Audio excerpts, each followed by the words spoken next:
अस्सलाम वालेकुम viewers, welcome two next in. आज जो टॉपिक आहे उहो आहे खिलाफ़त मूवमेंट 1990। पर टॉपिक की तरफ अचण खां अॻु जेकॾहिं तव्हां मुंहिंजे चैनल खे सब्सक्राइब नाहे कयो त जल्दी सां सब्सक्राइब कयो, बेल आइकन खे प्रेस कयो त जीअं मुंहिंजी हर वीडियो जी अपडेट तव्हांखे आसानी सां मिली सघे। हाणे अचूं था पंहिंजे टॉपिक की तरफ। खिलाफ़त movement 1990। In 1940, World War I started and Turkey supported Germany against Britain and its allies. 1914 ईस्वी में पहिरीं आलमी जंग शुरू थी ऐं तुर्की बरतानिया ऐं उन जे इतिहादनि ख़िलाफ़ जर्मनी जो साथ ॾिनो। When the Germans lost, there were harsh penalties for the defeated nations, including Turkey. जॾहिं जर्मनी हाराए वियो त तुर्की समेत हारायल मुल्कनि ते सख़्त शर्तूं लागू कयूं वयूं। They abolished the Khilafat system in Turkey and introduced a new presidential system, which was a significant loss for the Muslim world. तुर्की में खिलाफ़त जो निज़ाम ख़त्म करे सदारती निज़ाम लागू कयो वियो, जेको मुसलमाननि लाइ वॾो नुक़सान हो। To show solidarity with the Ottoman Empire, Indian Muslims launched the Khilafat movement in 1990. उस्मानी सल्तनत सां यकजहती ॾेखारण लाइ हिंदुस्तान जे मुसलमाननि 1919 ईस्वी में खिलाफ़त तहरीक शुरू कई। They formed the All India Central Khilafat Committee and made 3 demands. हिननि ऑल इंडिया सेंट्रल खिलाफ़त कमेटी ठाही ऐं हुन में 3 मुतालबा रखिया। फर्स्ट हुन जो मुतालबो जेको हो उहो हुयो प्रोटेक्ट द तुर्किश खिलाफ़त, तुर्की जी खिलाफ़त जी हिफ़ाज़त कई वञे। ॿियों जेकी हुन जी डिमांड हुई उहो हुयो safeguard the sacred Muslim places in Turkish control, तुर्की जे कब्ज़े हेठि मुक़दस इस्लामी हंधनि जी हिफ़ाज़त कई वञे। ऐं टीं डिमांड इहा हुई त कीप्स तुर्कीस बॉर्डर्स अनचेंज, तुर्की जूं सरहदूं जीअं आहिनि तीअं बरक़रार रखियूं वञनि। Leaders like Ali brothers, Maulana Mohammad Ali Jauhar and Maulana Shaukat Ali lead this movement. Ali भाइरनि मौलाना मोहम्मद अली जोहर ऐं मौलाना शौकत अली हिननि तहरीक जी अॻवानी कई। It had a profound impact on the Indian independence struggle. हिन तहरीक हिंदुस्तान जे आज़ादी जी जदोजहद ते वॾो असरु छॾियो। Indian Muslim leaders and the Indian National Congress under the leadership of Mahatma Gandhi collaborated in the Khilafat movement. Mahatma Gandhi ji अॻवानी में इंडियन नेशनल कांग्रेस ऐं मुसलमान अॻवाननि खिलाफ़त तहरीक में गॾिजी कमु कयो।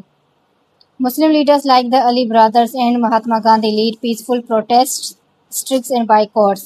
अली भाइरनि ऐं महात्मा गांधी पुरअमन एहतजाज, हड़तालूं ऐं बाइकाट जी तहरीकनि जी अॻवानी कई।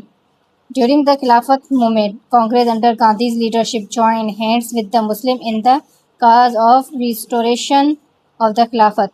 खिलाफ़त तहरीक दौरान महात्मा गांधी जी अॻवानी में कांग्रेस मुसलमाननि सां गॾिजी खिलाफ़त बहाल करण लाइ कमु कयो। They started the non-cooperation movement to cause heavy damage to the British economy. हिन अंग्रेज़नि जी मईशत खे नुक़सान पहुचाइण लाइ इदम ताउन यानी नॉन कॉपरेशन तहरीक शुरू कई। There were widespread riots across India and most of the political leaders were imprisoned due to this non-cooperation movement. सॼे हिंदुस्तान में एहतजाज ऐं फ़साद थिया ऐं केतिरा ई सियासी अॻवान जेल में विधा विया। Massive killings were also done by British, such as the Jallianwala Bagh tragedy, also known as the Dares massacre in 1990.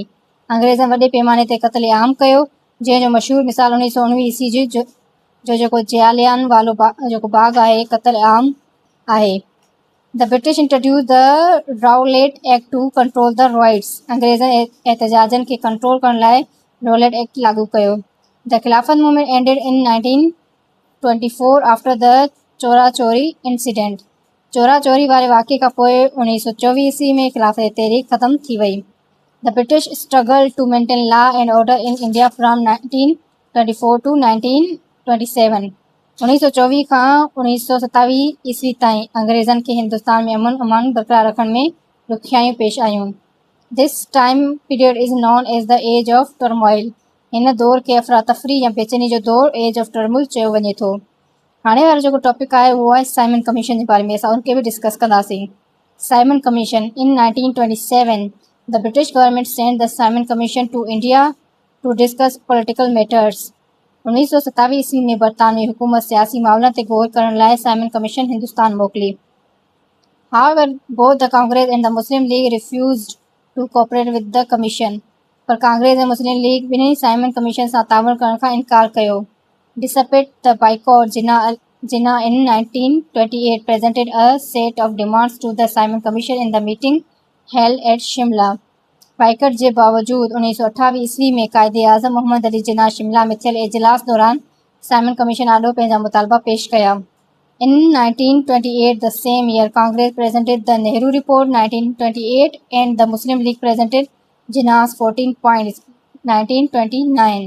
साॻे दौर में कांग्रेस नेहरू रिपोर्ट 1928 ईस्वी में पेश कई, जॾहिं त मुस्लिम लीग कायदे आज़म जा 14 नुक़्ता 1959 ईस्वी में पेश थिया। हाणे असांजो जेको टॉपिक थींदो उहो आहे नेहरू रिपोर्ट, त असां उनखे बि डिस्कस कंदासीं। In 1928, Motilal Nehru presented the Nehru Report to the British demanding a federal form of government with a dominant status and bicameral legislature.